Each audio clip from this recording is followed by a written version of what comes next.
그러니까 우리 때도 그렇고 우리 아버지 때도 그렇고 학생 때 담배 피는 애들은 무조건 많잖아요. 있잖아요. 근데 적어도 우리 때는 우리가 학교 다니는 중학교 고등학교 시절에는 담배를 피더라도 교복을 입었으면은 진짜 어디 산 안에 들어가서 피고 그지 숨어 피고 어디 빌라 사이에 있는 그 좁은 데 들어가서 담배 피고 이랬는데 아 진짜 그 로데오를 가든 그 고덕역 학교 앞에 고등학교 많은 그 고덕역을 가든 요즘은 그냥 고등학생 애들이 대놓고 대로변에서 그냥 담배를 피는 거를 요즘 진짜 너무 많이 보는 것 같아. 한 3년 전부터 내가 얘한테 뭔가를 해서 막 안 좋게 내가 감정적으로 가서 뭔가 많이 때려. 그래서 내가 경찰서에 끌려가.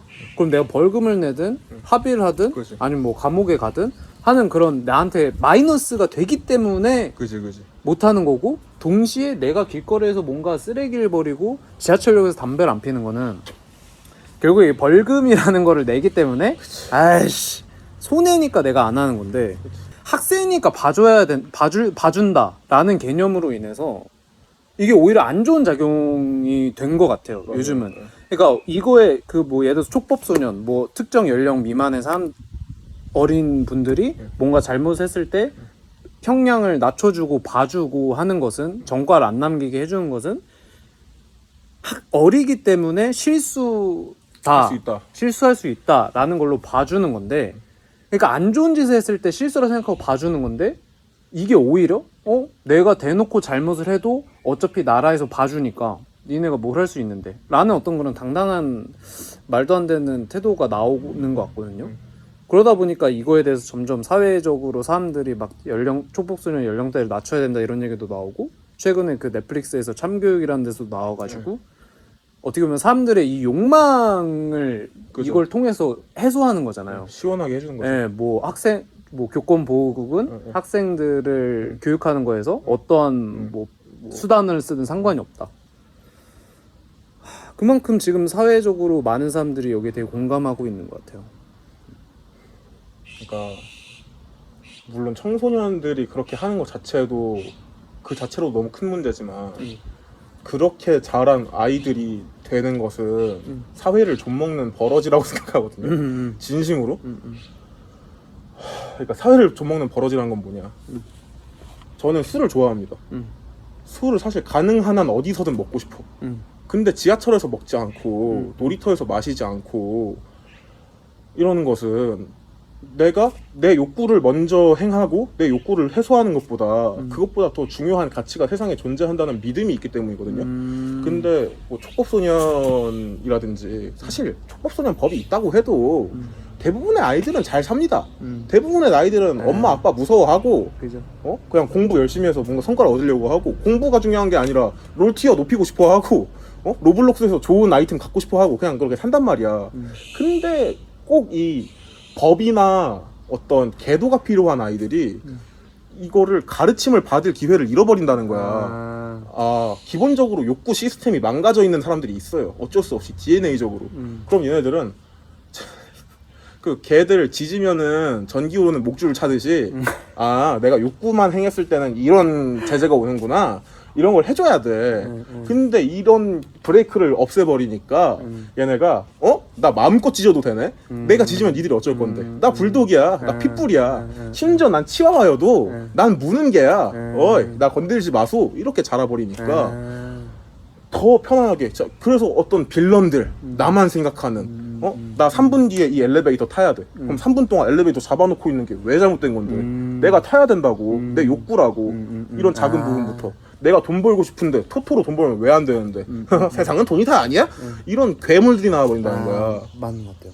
그러니까 그거에 되게 공감한 게, 학생 때는 그 형이 얘기한 욕구처럼 이게 왜 잘못된 거야? 이게 뭐라고 어른들은 이거에 대해서 뭐라 하는 거지? 내가 예를 들어서 뭐 담배 피는 거면 내가 담배 피는 게 막말로 예를 들어서 사람 많은 데서 피는 것도 아니고 내가 혼자 담배 피고 하는 거면은 이게 민폐 끼치는 것도 아니고 내 폐만 안 좋아지는 건데, 술 먹고 하는 것도 아니 어른들도 다 먹잖아요. 근데 왜 이러면 안 돼? 그래서 학생 때는 이거에 대해서 아직은 어쩔 수 없이 판단을 하기가 되게 어려운 것 같아요. 왜냐면 내가 산 세상이 14년, 15년, 16년밖에 안 되니까. 근데 이게 저는 나이를 먹으면 먹을수록 내가 한 과거에 대해서 이제 보이거든요. 그때 내가 진짜 우물한 개구리였구나. 저 때 저런 걸 하면은 이러이러한 것 때문에 안 좋은 거구나. 그게 보이는데 학생 때는 그게 안 보이니까 그래서 그런 제도들을 그러니까 하지 말라는 거에 대해서 잘 납득 못하고 오히려 이제 뭐 어쩔 수 있는데 당신네들 뭐 할 수 있는데 나 못 때리잖아. 너네가 뭐 할 수 있는데 이렇게 좀 많이 흘러간 것 같아요. 제도라는 게요 진짜 미묘한 겁니다. 제도에서 어떤 법령이든 조문이든 해서 한 글자 한 문장 바꾸는 게 그냥 어떤 A 지점에 대한 조문만 바꿨는데 그것 때문에 생겨나는 B, C, D의 문제들이 다 생겨요. 어쩔 수 없어요. 제도가 진짜 너무 미묘해서 다차함수라서. 근데 그럼에도 불구하고 이 정도로 좀 박살나 있는 청소년들이 양성되는 거 우리가 목격하지 않습니까? 그럼 지금쯤 됐으면은 좀 흔한 얘기입니다만 촉법소년에 대해서 폐지를 하든 다른 방안을 좀 강구해 볼 필요가 있지 않을까 뭐 이런 생각이 좀 들어요. 근데 저는 이게 약간 의문인 게 촉법소년으로 해가지고 사실 미래에 이 전과를 안 남겨주는 부분이 그죠? 있지 않나요? 그게? 제가 잘은 모르는데 근데 결국에 그거는 개개인들이 판단해도 되지 않나? 그러니까 약간 뭔가 사회가 보호해주는 느낌이라는 거죠. 그러니까 예를 들어서 모두가 사람들의 대부분이 이때 그런 거는 그럴 수 있지 라는 거에 이 어떤 민심에서 오는 게 있어서 이게 법이 제도화가 되는 거잖아요. 그죠. 근데 그러니까 예를 들어서 학생 때 뭐 예를 들어서 전과가 있어요. 촉법소년이 폐지돼서 전과가 있어요. 전과가 있는데 거기에 예를 들어서 학생 때 수련회 가서 술을 먹었대. 난 안 먹었지만 난 사실 학생 때 수련회 가서 술 먹는 애들 진짜 그럴 수 있다 생각해. 그게 막말로 뭐 추억이 됐을 거고 낭만도 있고 그건 모르겠지만 내가 이것 때문에 얘를 내 회사에 안 쓰겠다. 이것 때문에 얘를 예를 들어서 우리 과 내가 교수야. 내 과에 안 들여보내겠다. 이것까지는 안 갈 것 같거든요. 이런 것처럼 그거를 좀 개개인의 판단으로 하면 안 되나? 제가 알기로는 그 전과 지워주기는 소년법까지예요. 그래서 소년 원까지도 돼. 진짜? 그 촉법소년은 아예 형을 안 주는 거야. 계도로만 끝내는 거야. 하면 안 돼, 넵 하고 끝내는 거야. 경찰서 수준에서. 그러니까 촉법이고. 근데 애매한 지점이 있다라는 거예요. 왜냐면은 들끓는 피 혹은 저는 아동 청소년을 최근까지 되게 싫어했었는데 이유가 제가 못 배운 사람을 싫어했었거든요. 근데 걔네는 실제적으로 못 배운 애들이잖아. 배울 시간이 짧은 애들이잖아. 철학이 없는 애들이고. 그래서 못 배운 짓을 한단 말이에요.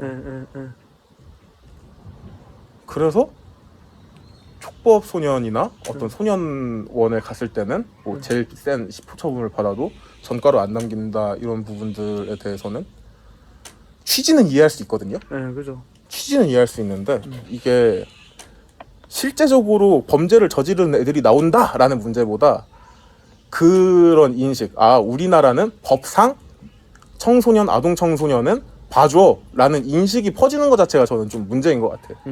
그죠. 예, 맞아요. 그러니까 아까 얘기했던 실수를 봐주는 게 아니라 이제 대놓고 약간 코인으로 생각하는 거죠. 그지. 1코 남았어. 그지. 상관없어. 이렇게 가는? 이번 년까지는 상관없어. 이렇게 하는 게.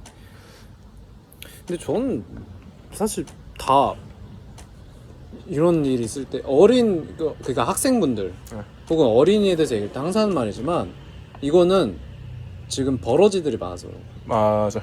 진짜로 부모가 버러지들이 너무 많아. 그냥 나이만 먹은 버러지들이 애를 낳고 걔네들을 똑같이 버러지처럼 키우니까 그러니까 이놈들이 대놓고 그러고 다녀. 예를 들어서 내가 생각해봐요. 형 갑자기 띵 전화 와. 와가지고 그 정동진 학생 어머니 아버지 맞으세요? 그래. 맞아요. 네. 학생분 지금 경찰서 와야 된다. 그래서 갔어. 그래서 뭔 일이냐 물어봤더니 이제 길거리에서 담배를 피다 대놓고 담배를 피다가 어떤 어른이랑 말다툼 붙어서 경찰서까지 온 거야. 근데 형 아들이 저 촉법소년인데 저 이렇게 해도 상관없는데요? 당신이 뭐 할 수 있는데 이랬대. 그럼 뭔 생각 들어? 진짜 그냥 머리 잡아가지고 때릴 것 같잖아요. 집 데려가가지고. 그치. 근데 그 버러지들의 버러지 부모들은 당신네들이 뭔데 우리 자식한테 뭐라 그러냐? 왜 기를 죽이냐? 그딴 짓을 한다는 거죠. 그러니까 나는 그게 너무 여러 분야에 있는 것 같거든요. 이런 담배 이런 걸 떠나서도 그죠. 카페에서 막 책상에 올라가서 막 눕고 카페에서 막 뛰댕기고 막 소리 지르고 난리치고 하는데 부모가 허허 귀여운 놈 하면서 그 보는 게 진짜 쟤들 저 부모들은 답이 없다. 저러니까 애가 저렇게 자라지. 그치. 저 애는 아무것도 모르는 상태에서 그치. 부모가 저렇게 교육해서 그치. 자기는 그게 잘못된지 모르는데 그치. 저 애가 그대로 자라서 20대가 되면 그치. 이제 욕을 먹잖아요. 그치. 그러니까 그렇게 키우는 게 오히려 자기 자식 인생을 망치는 건데 맞아. 그 버러지 부모들은 그걸 모른다니까요. 맞아. 저는 이런 생각을 옛날에 이제 따로 얘기했던 것 같은데, 전 좋은 사회는 양심이 있는 사회 같거든요. 양심이란 건 다른 게 아니라 피해볼 준비가 돼 있는 게 난 양심이라고 생각해. 그러니까 너가 우리 집에 왔어. 근데 너가 바카스를 5,000원어치 들고 왔어. 그럼 너가 주면서 하는 말은 이런 거밖에 못 사와서 미안해. 그럼 난 받으면서 하는 말은 이런 거 안 사와도 되는데. 그러니까 서로가 피해볼 마음이 돼 있는 마음. 나는 잘 대접하고 싶고 넌 좋은 거 가져오고 싶은 마음. 이게 아름다운 사회란 말이야. 근데 반대로 그럼 양심 없는 사회는 뭐냐? 나만 생각하는 새끼들. 빈손으로 와. 빈손으로 와가지고 한대이가 근데 뭐 사와야 되나? 왜 이렇게 눈치를 주지? 내가? 야 그래도 우리 처음 오는데 뭐 사와야 되는 거 아니야? 이러면 아름답지 못한 모습이고 사회잖아요. 요즘 사회가 그렇다라는 거야. 피해볼 준비가 안 돼 있고 이득 볼 생각만 하고 있어. 정신 나간 놈들이. 그래서 원래 아름다운 사회는 아까 그 카페 예시를 가져오면은 아이가 막 놀고 있어. 그럼 부모님이 화들짝 놀라면서 내가 피해를 끼치면 안 되는데 내려와, 이렇게 피해 끼치면 안 돼 라고 애 교육해야 되고, 주변 사람들은 또 반대로 뭐 애니까 그럴 수 있지 라는 생각하는 게 양심 있는 사회고 좋은 사회야. 아름다운 사회야. 근데 사실 반대로 아까 저 그런 거 보잖아요. 사실 책상 위에 올라가든 복도를 막 뛰어다니는 애들 보잖아요. 가게 같은 데에서. 걔네들 부모님이 이렇게 막으면은 말도 그렇고 우리 마음도 실제로 그렇고 애들이 그럴 수 있지. 귀여운데 뭐 이 생각 먼저 들어요. 그죠. 근데 가만히 보면서 잘 뛰네. 심지어 잘 뛰네도 나는 그것까지도 어느 정도 참아줄 수 있어. 신경 안 써. 어른들끼리 대화하고 있어. 일로 와 뛰지 마 하고 그냥 뛰는 거 둬. 이런 모습이 되니까 우리가 보면서도 우리도 양심 없는 마음을 갖게 된다는 거야. 요는 뭐냐, 자기 욕구에만 충실한 이 버러지 새끼들을 박멸해야 된다는 거예요. 척결해야 된다는 거예요. 맞아. 진짜 맞는 말이야. 진짜 맞는 말이야. 그러니까 내가 맨날 하는 말이야. 자기 그 본인들 딴에는 귀여운 애지 그치. 내 눈엔 그냥 동물원에서 탈출한 원숭이들이라니까. 그렇지. 인간형 원숭이 그냥 유인원이야. 그러니까 나는 그 애가 욕먹는 것도 불쌍해. 저 부모 때문에 욕먹는 거라니까. 그렇지.